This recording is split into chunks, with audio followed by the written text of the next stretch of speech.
একজন ইনফ্লুয়েন্সার মদ খেয়ে তার এক্স গার্লফ্রেন্ডকে কল করে বলছে তুমি আমার প্রথম বউ, যেখানে তার অলরেডি স্ত্রী রয়েছে এবং তিনি প্রেগনেন্ট। এই মোটিভেশনাল ইনফ্লুয়েন্সারের কন্ট্রোভার্সি এখন সোশ্যাল মিডিয়ায় হটকেক।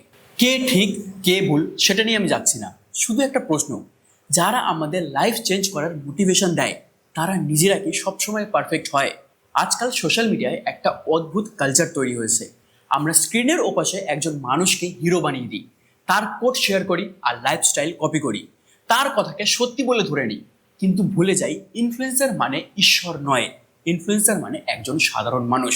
ক্যামেরা অন থাকলে সবাই নিজের বেস্ট ভার্সনটাই দেখায়, কিন্তু ক্যামেরা অফ হওয়ার পর তারও উইকনেস রয়েছে, তারও মিস্টেক হয়। সাইকোলজিতে একটা টার্ম রয়েছে, প্যারা সোশ্যাল রিলেশনশিপ। মানে আমরা সোশ্যাল মিডিয়ায় কাউকে এত দেখি যে আমাদের মনে হয় আমরা তাকে চিনি, কিন্তু আসলে আমরা তার জীবনের একটা সাজানো অংশই দেখি। আরেকটা জিনিস হলো হ্যালো এফেক্ট। কারো একটা ভালো দিক দেখে আমরা ধরে নিই তার সব কিছু ভালো। সমস্যা হলো আমরা কন্টেন্টকে জাজ করি না, আমরা মানুষটাকেই আইডল বানিয়ে ফেলি। আর যখন সেই মানুষ কোনো কন্ট্রোভার্সিতে পড়ে তখন আমরা শকড হয়ে যাই। সোশ্যাল মিডিয়া একটা এন্টারটেনমেন্টের মেশিন। আজ একজন ট্রেন্ডিং তো কাল আরেকজন, কন্ট্রোভার্সি ভাইরাল হয়, মানুষের ইমোশন সেল হয়, আর কিছুদিন পর সবাই ভুলে যায়।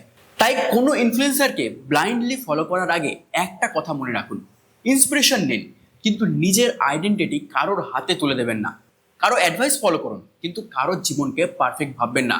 কারো ফ্যান হওয়ার আগে নিজের ব্রেন ইউজ করুন, কারণ স্ক্রিনের পিছনে সবাই মানুষ।